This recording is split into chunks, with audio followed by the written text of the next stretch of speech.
Hi class, I wanted to show you a great handout that we have regarding the slides, the making of slides, and a PowerPoint for week 4 and your final project as well if you're going to be using PowerPoint. There is an old saying called death by PowerPoint because it's been overused and misused. So if you come to your home page and you click on content, this will take you to each of the weeks, as you can see, and course documents. You would click on course documents and scroll down to presentation handout. This is a really good and informational handout as to making, as it says, creating effective presentations. And one of the main things that I want you to be aware of is the fonts that are to be used and the amount of information that's to be on each slide, as well as the font size should be 24.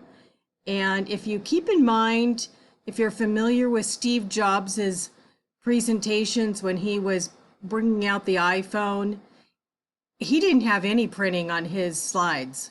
He just had pictures because he narrated the slide that was behind him. So what you want to do is go through this and read. There's only 7 pages, but it's all pretty quick because it has lots of pictures. And as it says over here, this slide is the best example because it clearly displays the message and gets the audience's attention. The accompanying handout should provide details. So just think of it if you were going to do a handout for your presentation, as well as just being good information. So as you go through here, the sign right here indicates that the slide is an example of a bad design with good content. Okay? And another good point is to design the template that's free from distracting items.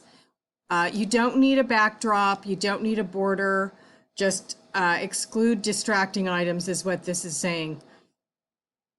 Your notes are going to be in the notes section. So if you have a citation that you need to include, then that will go in the notes. The majority of the information that's going to be spoken about the slide is going to be in that note section that is below each slide. And that's where I will be looking for it. Okay, ensure that the template promotes readability. You should be using 24 font and should really limit it to 2 different fonts. And as point 3 talks about, you're going to select a sans serif font, which is one of your Calibri, your Arial, or your Tribeca.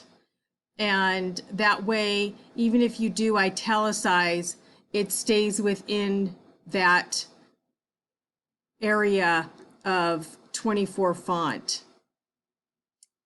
And as it says here, use a font that's 24 point or larger. And as you can see here, you don't want to make it so small that you can't read it without a magnifying glass. And remember, this is going to be up on a screen. If you're going to use photos, images, or diagrams to reinforce your message, be sure to use high quality photos. You also want to use abbreviated sentences or phrases rather than full sentences. If you're going to use a quote, that's fine, as it shows you over here. Then make the slide itself for the quote. Bullet points. Typically, there's no more than 3 or 4 bullet points per slide. For one, that's how many will fit with 24 font.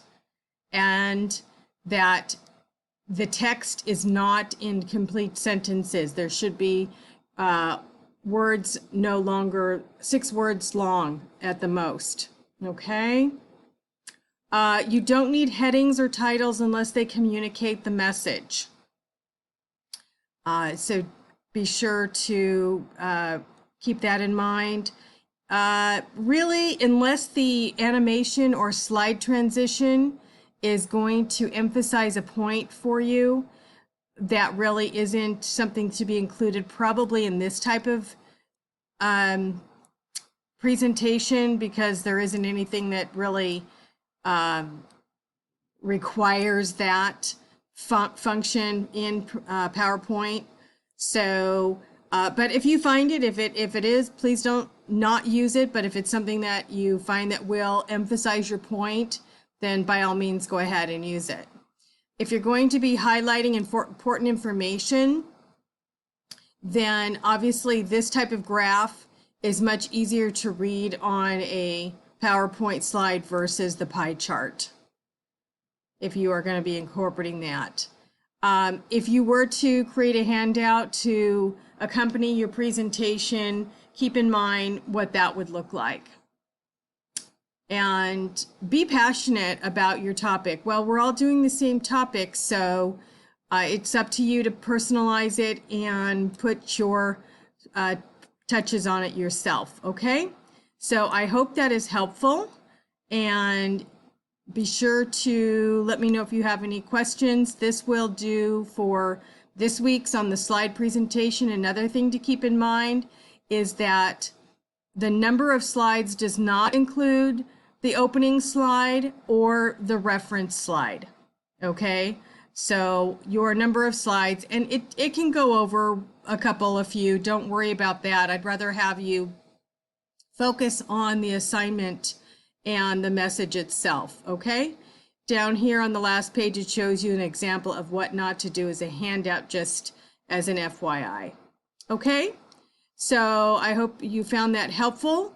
And once again, be sure to let me know if you have any questions sooner than later. This is week 4, and the groupthink question for the discussion question this week is actually back in chapter 9 of the Robbins and Judge book this week, okay?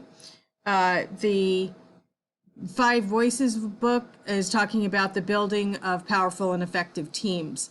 So if you go to pages 150 to 151 in the Robbins and Judge book, you will come across the information regarding groupthink.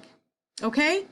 Thanks for your time. I know this is a little bit of a longer message than usual, but I wanted to get that information about the handout. Thanks so much. Have a great day and great rest of your week. Be sure to get a hold of me if you have any questions.